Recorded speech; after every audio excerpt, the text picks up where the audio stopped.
Pois é, pessoal, estamos aqui de volta na temporada 2024 do nosso Jardim Podcast e hoje aqui com essa figura maravilhosa, pastor Gidevaldo, iremos falar sobre vocação, sobre chamado ministerial e vamos conversar sobre isso aqui. Eu tenho certeza que vai ser maravilhoso. Então já vou pedindo você, se inscreve no nosso canal, curte, compartilha esse conteúdo, porque vai ser bem legal. Bom, gente, vocação, né, pastor Débora, é necessário para qualquer pessoa desempenhar alguma coisa. Porque se você não é chamado, você não tem propósito.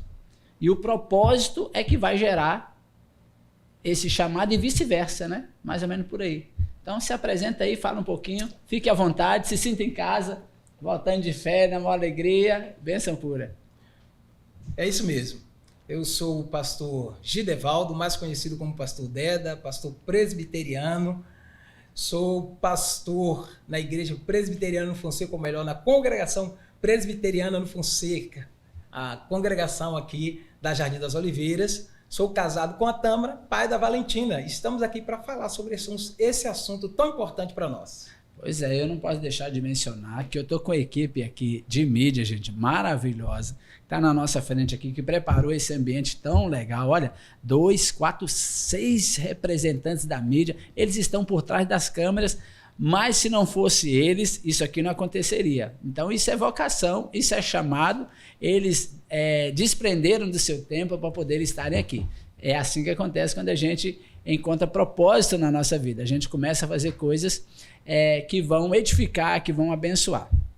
Claro que se a gente for falar de vocação no sentido geral, né, a gente vai entender que o advogado é chamado para aquilo ali, um médico, o piloto de avião. Acho que cada um é vocacionado para alguma coisa e tem muito a ver com a formação da pessoa, né? Eu acredito que a vocação, nesse sentido natural, né, ele tem muito a ver com a formação, como que essa pessoa foi criada, no ambiente que ela foi criada, e essas coisas vai direcionando a pessoa. Você percebe, você olha para a pessoa assim, fala assim, poxa, fulano tem cara de médico, né? Mas é por causa da formação, da forma que foi criado, ou tem cara de enfermeiro, ou tem cara de design, tem vocação para aquela área ali. Então, nesse sentido geral, eu acredito que é a formação da pessoa. Mas quando a gente pensa, pastor Deda, sobre vocação no sentido espiritual, como que você concebe isso? Qual que é o seu entendimento sobre essa coisa de ser chamado por Deus para desempenhar um papel? Embora, é importante que se diga, antes de eu lhe dar a palavra, que eu acredito, acho que na graça comum e na visão calvinista, que tudo que nós fazemos é uma vocação de Deus. A partir de quando nós entregamos a nossa vida a Cristo e Jesus começa a fazer uma obra na nossa vida, tudo que fazemos, né, em 1 Coríntios 10, 31 vai falar sobre isso. Quer comais, quer bebais, ou façais qualquer outra coisa, faça para a glória de Deus. Então, a partir de quando eu tenho entendimento do Evangelho, então eu vou ter o entendimento que eu sou um médico para a glória de Deus, eu sou um enfermeiro para a glória de Deus, eu sou um pedreiro para a glória de Deus, eu sou a dona de casa para a glória de Deus. Então, o que eu estou fazendo para a glória de Deus. Eu estou desempenhando a minha vocação para a glória de Deus. Mas o chamado ministerial tem alguma coisa diferente. O que você poderia dizer para a gente sobre isso? É por aí mesmo, né? Acho que o chamado abrangente para todas as áreas, né? Para todas as funções que existe. Existe o chamado específico, como Paulo diz lá em 1 Coríntios, né? Paulo, chamado para ser apóstolo segundo a vontade de Deus.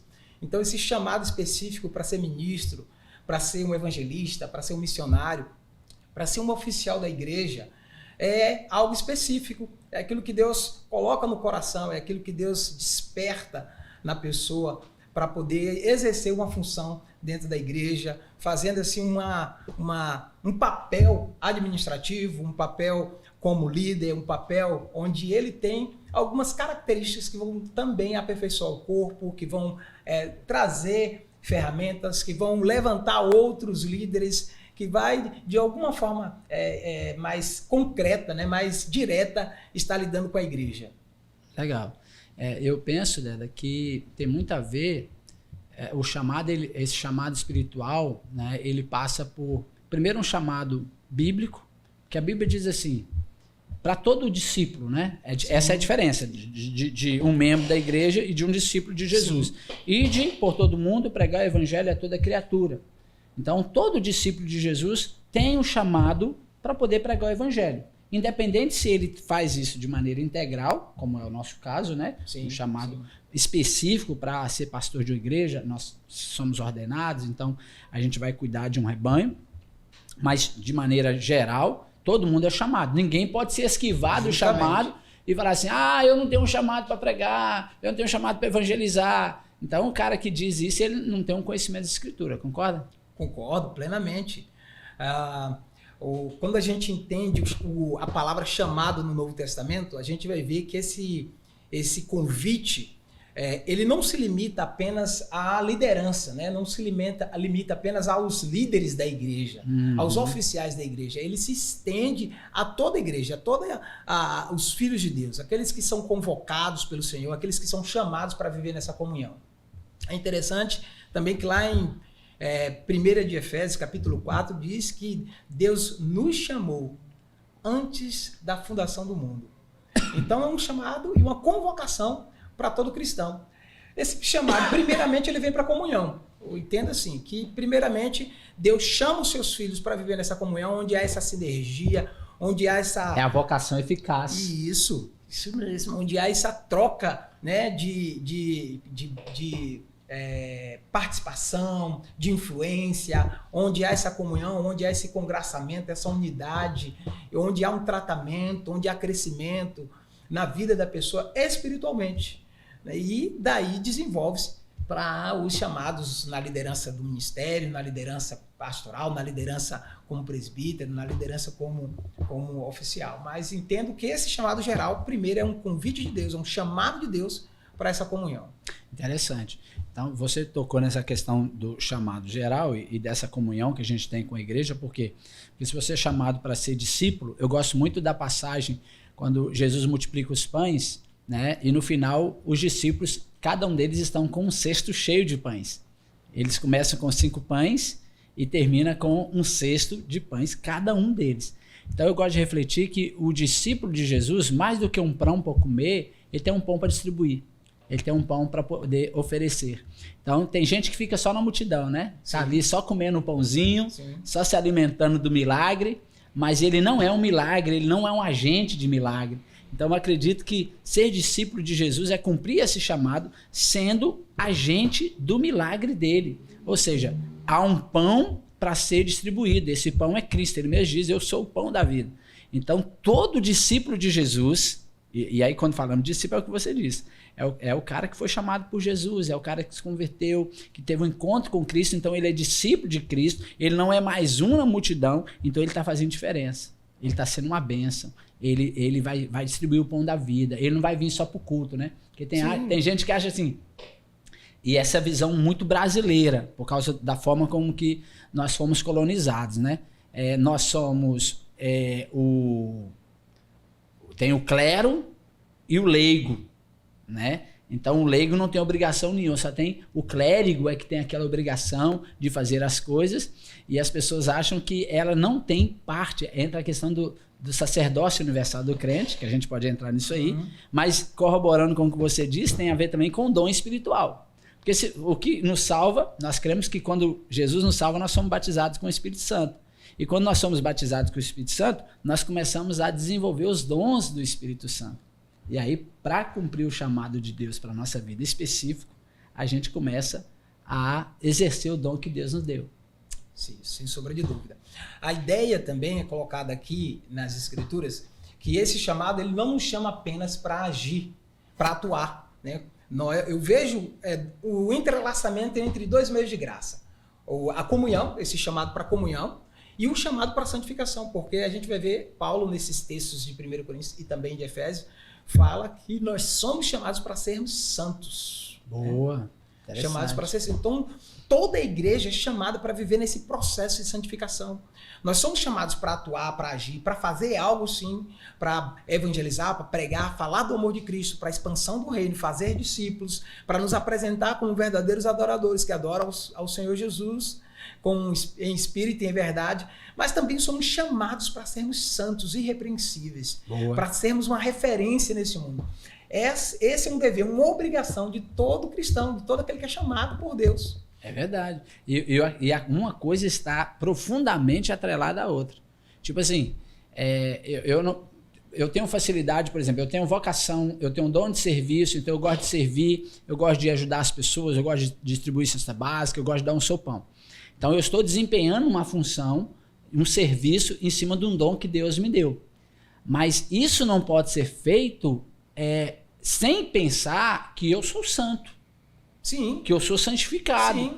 Porque senão eu estou sendo assistencialista e não estou cumprindo um dever cristão. Né? Porque eu desempenho determinada função na igreja, mas eu não tenho obrigação nenhuma com a santidade, com a vida com Deus. Né? Então, uma coisa eu acho que está atrelada à outra e não pode ser diferente. Sim, né? Sem sombra de dúvida. A obra do Senhor não pode ser feita relaxadamente. Nós não podemos fazer a obra do Senhor na carne. Então, esse chamado para ser santo, para ser, viver uma vida de santidade, vai ser a base para a gente exercer o ministério que Deus colocar em nossas mãos. A vida de santidade ela não pode ficar na área periférica de nenhum cristão. Boa. Se somos filhos de Deus, se somos chamados para viver nessa comunhão, se somos realmente convocados para poder atuar, né, nesse mundo como representantes do Altíssimo, nós temos o dever de andar nessa vida de santidade,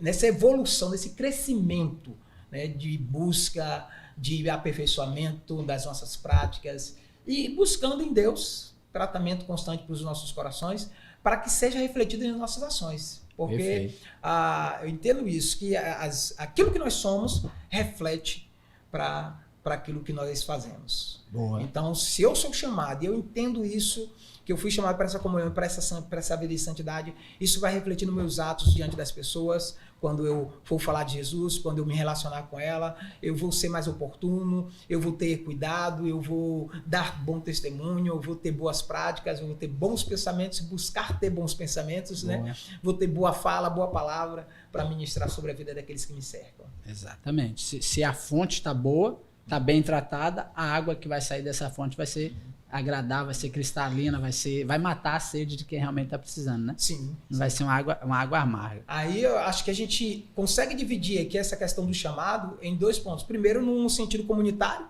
onde nós tratamos do nosso chamado como igreja, como povo santo, como o povo escolhido por Deus para viver como representantes do Senhor nesse mundo, né? Para atuarmos, para fazermos e para sermos também.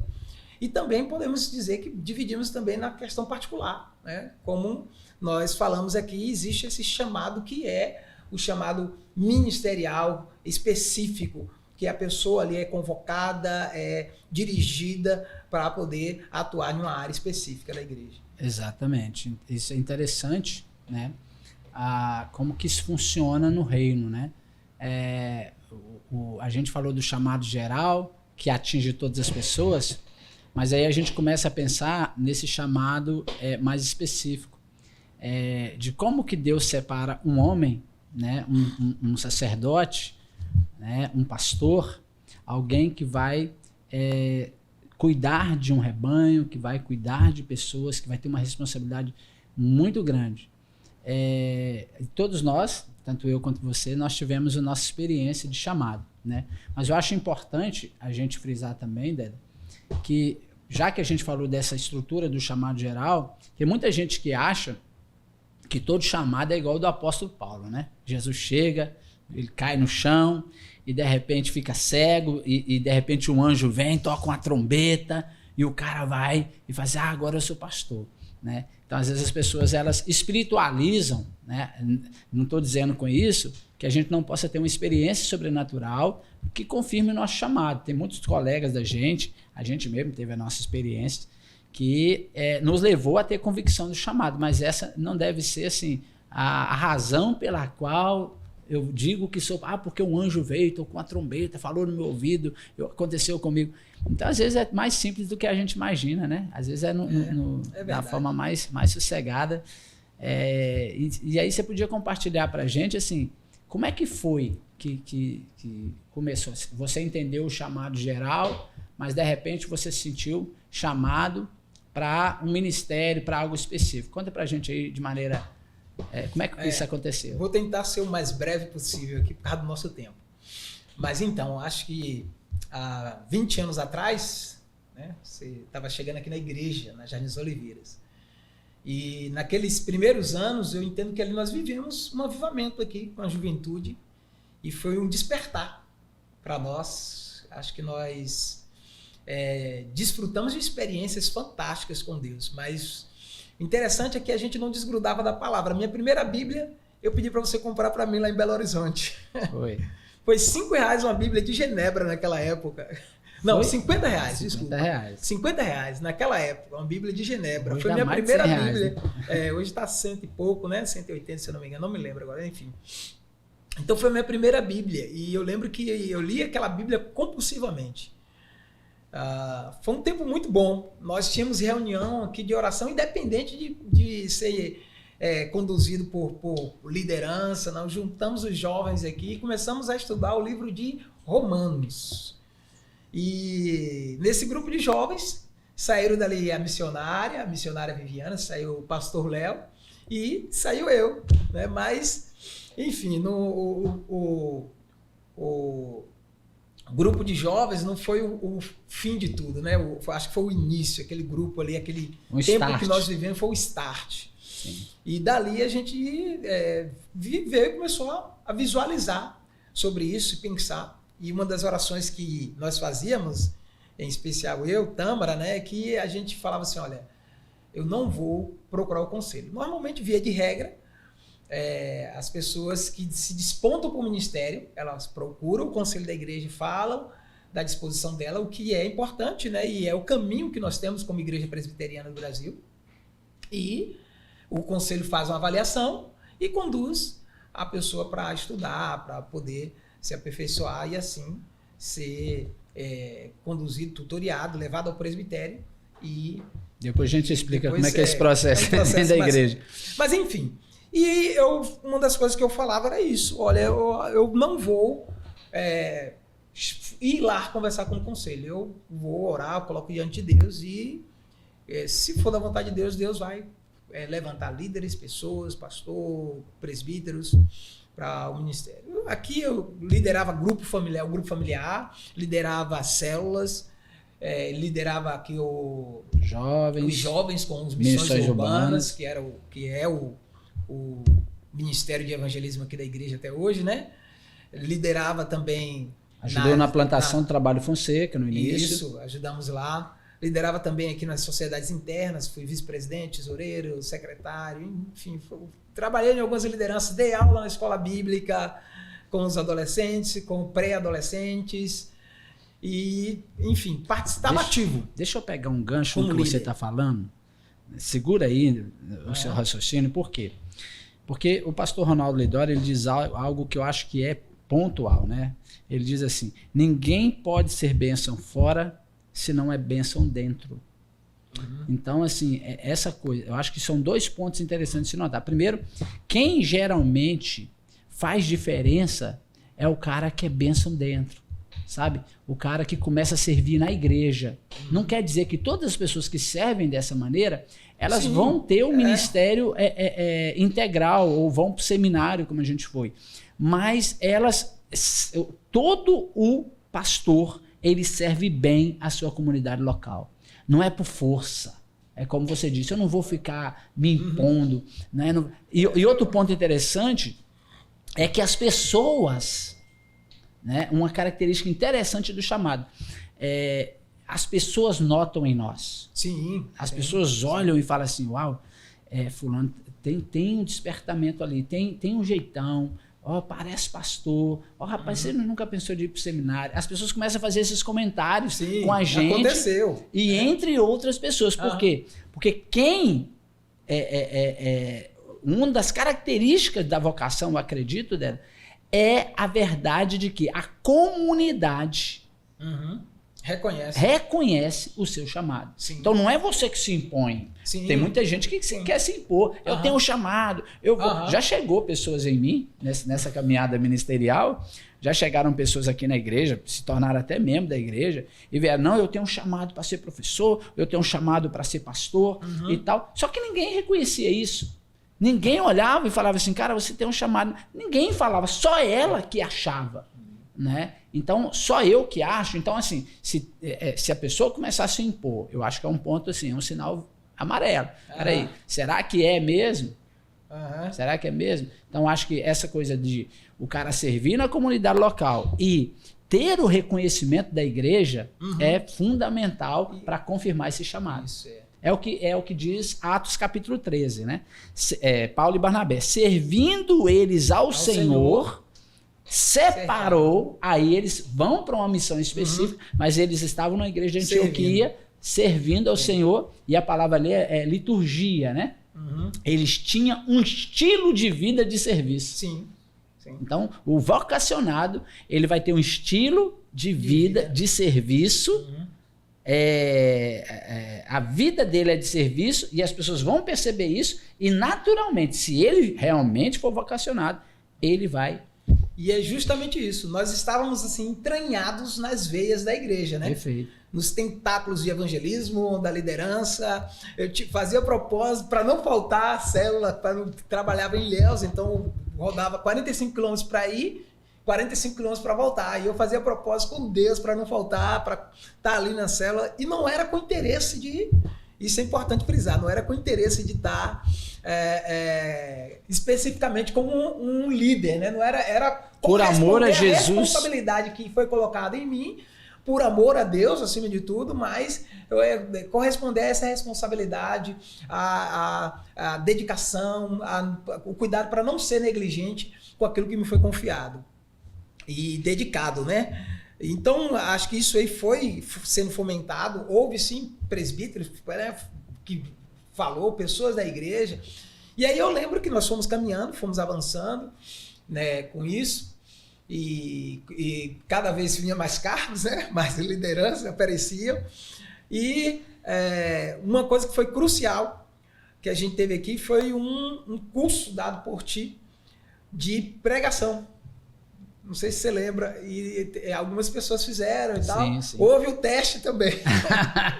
Houve o teste, a gente fez, e falou assim, rapaz, meu Deus do céu. Né? Mas foi sofrível o teste, mas foi bom. A primeira vez cuidado, o pessoal vai achar que eu sou mau. Né?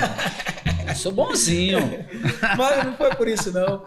Brincadeira. Mas foi muito bom. Acho que agregou mais ferramentas, né? Para aquilo que nós pensávamos e tínhamos como ideia. Eu falo que meu discipulado foi um discipulado muito bom com vocês aqui, em especial com o pastor Genildo, porque o meu discipulado ele não foi apenas colocando responsabilidade e dever, mas meu discipulado foi também mostrando que no evangelho nós encontramos prazer. E isso foi assim fantástico para a minha vida como um todo, né?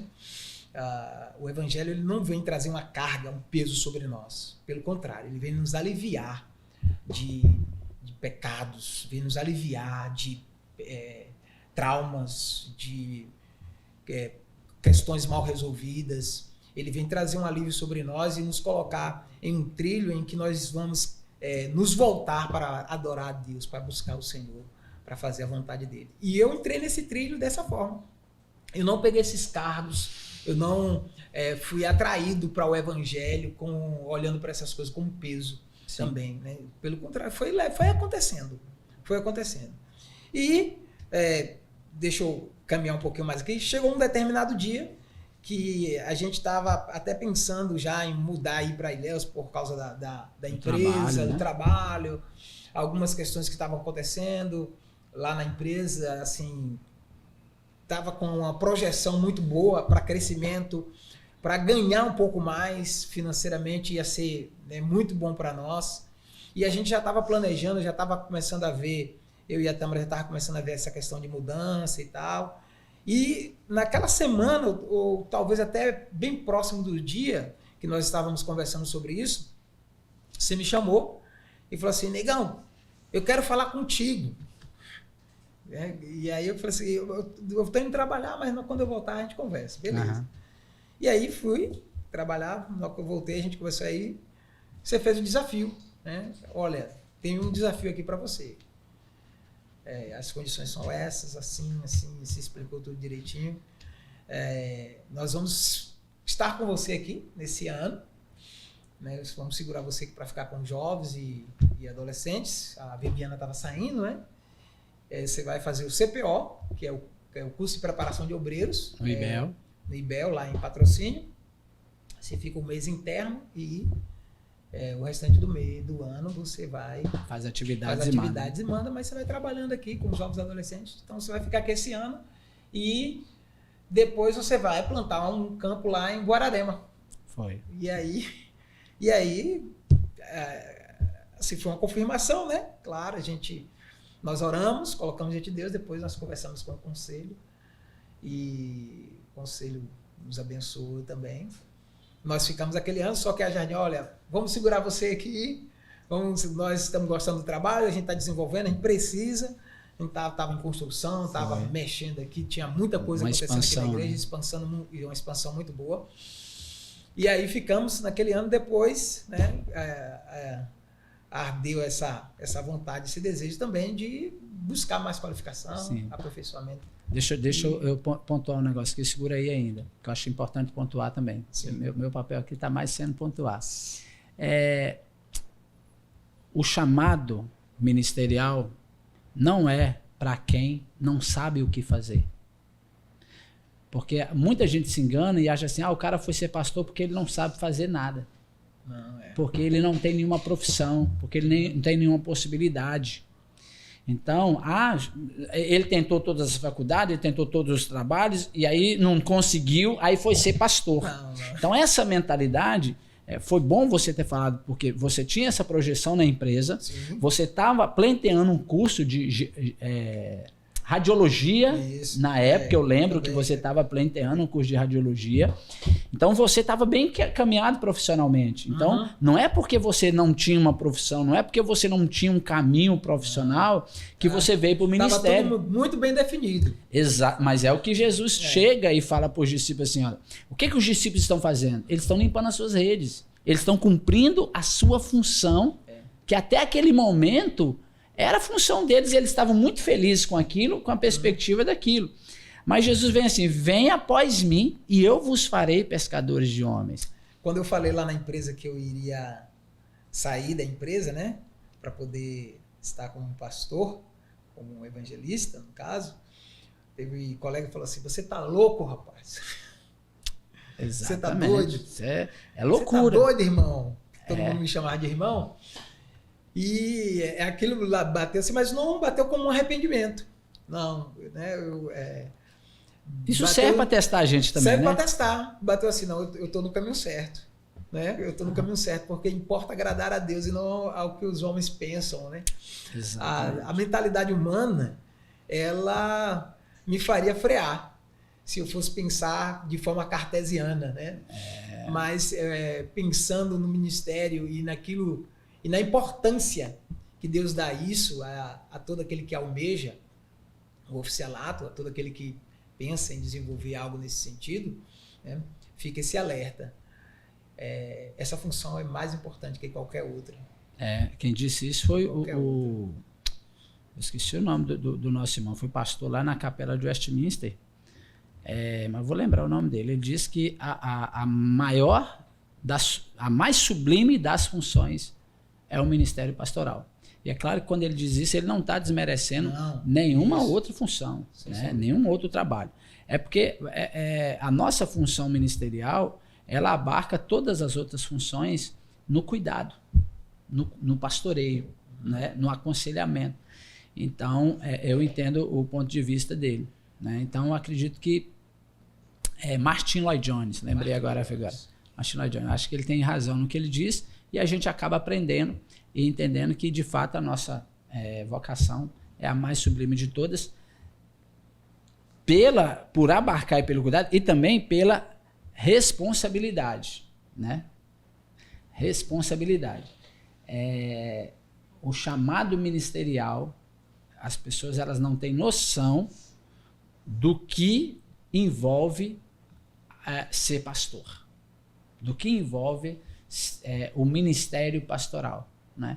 Tem gente que olha e até talvez considere fácil, né? Considere simples, mas eu acho que somente quem está na pele do ministério é que sabe o que é o ministério, né? E quando eu falo isso, eu não falo no sentido sofrível da palavra. Sim, né? sim. Eu acho que é um prazer, é uma alegria. Para a gente que é pastor, é um privilégio inigualável.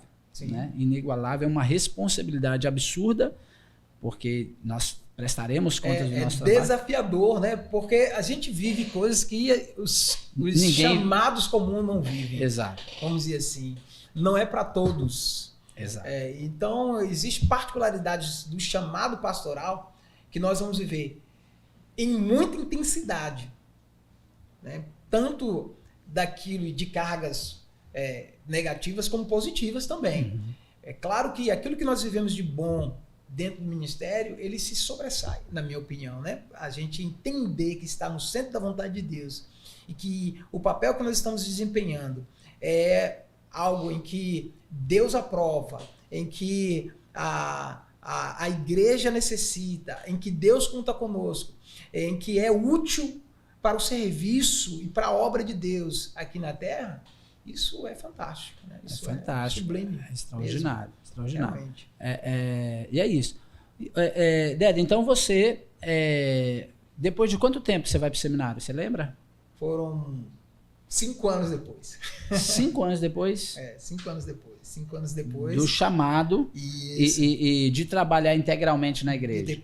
Isso, como depois que eu fui chamado como evangelista, 5 anos depois eu fui para o seminário. Você fez o CPO, né? Fiz o CPO, que são 3 janeiros seguidos, né? Terminei o CPO, ainda fiquei aqui trabalhando como evangelista na igreja e depois eu fui para o seminário. Ah, legal, legal. No seminário a gente tem a formação de 4 anos, né? Depois vim para a igreja, para aqui, teve o primeiro ano como licenciado, no ano seguinte foi ordenado pastor. É interessante você tocar nisso, porque pelo menos dentro da nossa denominação, né, nossa igreja presbiteriana do Brasil, o cara ele tem um chamado, né, mas ele passa por um processo que eu acredito ser bem rigoroso até ele se tornar pastor. Né? Então a gente percebe que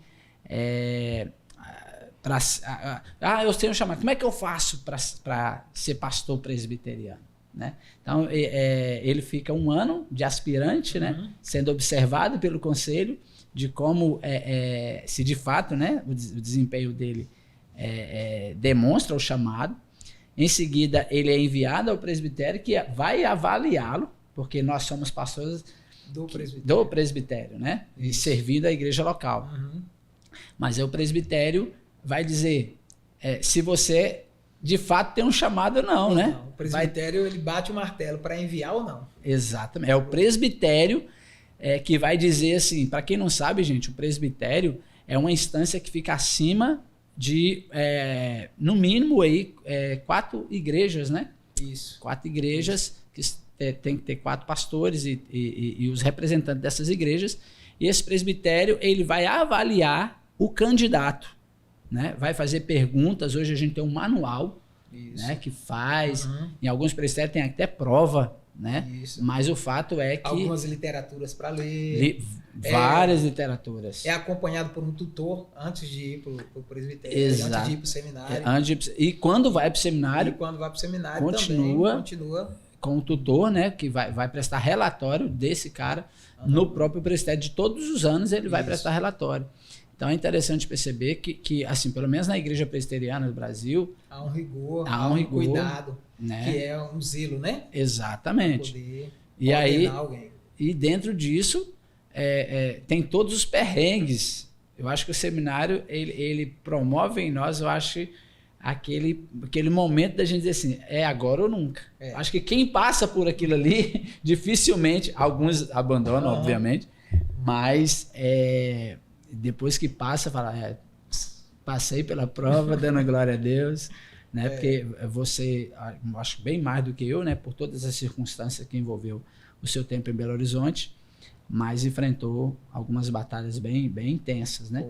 Mas por outro lado, Deus também cuidou, preparou uma igreja maravilhosa, um pastor Nilo lá, tão maravilhoso, tão precioso, aquela igreja Nova Jerusalém, tão querida, que abraçou você, Tâmara, Valentina, e os ajudaram tanto. Então tem as lutas, mas Deus sempre supre com o maná no deserto, né? Sempre supre. Nós conseguimos enxergar isso de forma muito clara. Acho que toda a nossa caminhada em tempo integral com a igreja, todo o tempo nós vimos a boa mão do Senhor sobre nós. Benção. Deus foi cuidadoso em todos os aspectos. Eu posso dizer a mesma coisa, né? Enfrentamos muitas lutas, mas as bênçãos são muito maiores.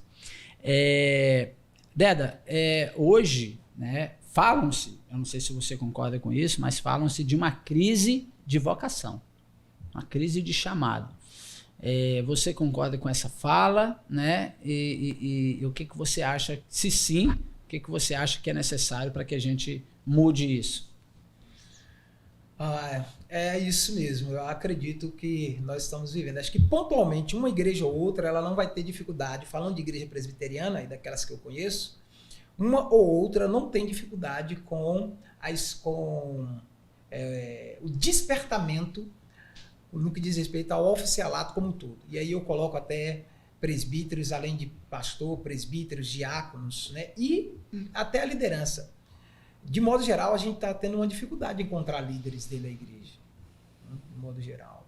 Então, essa crise ela é visível. Eu converso com alguns amigos e a maioria deles, dos 10, vamos botar assim, apenas 1 ou 2 deve ter falado para mim que conseguiu ver dentro da sua igreja o despertamento nessa área do chamado do oficialado, da liderança. E concordando com isso, né? Responder primeiro, eu concordo. O que é que nós podemos fazer? Eu acho que dentre tantos fatores que tem agregado ou mexido nessa área aí para poder fazer com que a gente venha ter essa falta, esse déficit, a gente precisa fomentar um pouco mais sobre a importância do oficial, do líder da igreja. Precisamos voltar a fazer campanhas, levar esses jovens, esses adolescentes, as escrituras, a palavra de Deus, fazer com que eles desejem, anseiem por isso, né? Porque se existem esses fatores negativos que arrebatam o coração deles para não estar atuantes dentro das nossas igrejas, nós temos muitos fatores relevantes dentro da palavra que são suficientes para poder atrair esses meninos, para poder fazer com que eles se apaixonem novamente ou acendam uma chama de desejo para poder se envolver com o evangelho cada vez mais, com a liderança da igreja. Você estava me falando que aqui não está tendo esse problema, e louvado seja o Senhor, mas é uma das poucas igrejas que eu conheço aqui dentro do nosso presbitério, talvez da região. Eu não me lembro de outra que tenha facilidade de encontrar líderes, né? E um retorno à vida espiritual, um retorno à busca intencional por Deus, um retorno para que haja esse despertamento, esse avivamento. Um avivamento. Sim. Precisa de um avivamento para isso. Toda crise ela é resolvida assim na Bíblia, com um despertamento espiritual. Sim. Eu vejo também que a cada dia que o tempo passa, o mundo fica mais materialista, né? E as pessoas elas se apegam mais às coisas materiais do que ao espiritual. E às vezes tem medo de se dispor. Às vezes está lá dentro queimando aquela chaminha lá para o ministério, para ser pastor, admira, porque eu acho que nós como pastores da igreja local, nós temos um papel inspirador, né? De mostrar para esse jovem que o ministério é uma bênção, que o ministério é maravilhoso, tem as suas lutas várias, né? Mas eu acho que as bênçãos superam e muito isso. Então nós temos esse papel de inspirar os jovens e desse despertamento realmente espiritual, né? Não adianta ganhar o mundo inteiro e perder a sua alma. Então às vezes as pessoas Os pais planejam para os filhos. Acho que pouquíssimos pais sonham assim, meu filho vai ser um pastor. O pai quer que seja um médico, o pai quer que seja um advogado, qualquer coisa, mas não sonha assim. Pouquíssimos, né? Ainda tem os remanescentes aí, mas eu acho que pouquíssimos sonham com essa realidade da possibilidade do filho ser pastor um dia. Eu acho que os pais devem pensar um pouco mais nisso, né? Eu costumo dizer que às vezes os pais eles trabalham mais para os filhos serem bons profissionais, ter uma qualidade de vida melhor do que aqueles tiveram, né? Estar bem posicionado dentro da sociedade. Então há um desespero até por parte dos pais em cuidar dessa área e pouca preocupação com que os filhos não só, né, busquem o oficialato, mas que sejam cristãos. Não há um trabalho incisivo. A gente não vê, de modo geral, as famílias hoje trabalhando nesse aspecto, tratando da vida devocional dos seus filhos, tratando da vida espiritual, com preocupação de ir e estar na igreja para ensinar no caminho que se deve andar. Então, já começa daí. Dentro de casa, né? Há essa desestrutura, todo o restante fica prejudicado. Mas é claro, Deus também pode levantar pessoas de famílias desestruturadas. Claro. Deus pode despertar príncipes de famílias desestruturadas. Exatamente. Então, o poder está nas mãos de Deus. Exato. A gente pode buscar esse avivamento, esse despertamento para sanar essa crise no nosso meio. Sim. Para que Deus desperte mais vocacionados, pessoas que tenham essa disposição de estar na frente da obra do Senhor. Maravilha. Que maravilha. Glória a Deus. Pois é, gente. Estamos chegando ao fim. Nós temos estão mandando eu falar nessa câmera. Pois é, nós estamos chegando ao fim de mais um podcast. Espero que vocês tenham gostado, não é? Se quiser fazer alguma pergunta, coloca aí nos comentários, que a gente vai responder para você nos comentários, vai ser bem legal, né? E estou aqui com uma turma boa, né? Será que essa turma que está aqui não quer fazer alguma pergunta em cima daquilo que nós falamos? Não, tá tudo beleza? Que maravilha. Estão tudo tímido aqui, não quer falar nada, gente. Mas se você se sente chamado, abra o seu coração. Nós sabemos que existem muitos desafios, mas andar ao lado do Senhor Jesus na sua obra é a bênção, é extremamente abençoador. Então, a seara é grande e os trabalhadores são poucos. Então Deus está chamando pregadores, Deus está chamando homens e mulheres de Deus para poder fazer diferença. E quem sabe você foi colocado aqui nesse podcast exatamente para ser despertado para isso. Que o Senhor Jesus te abençoe. Até o próximo. Um grande abraço.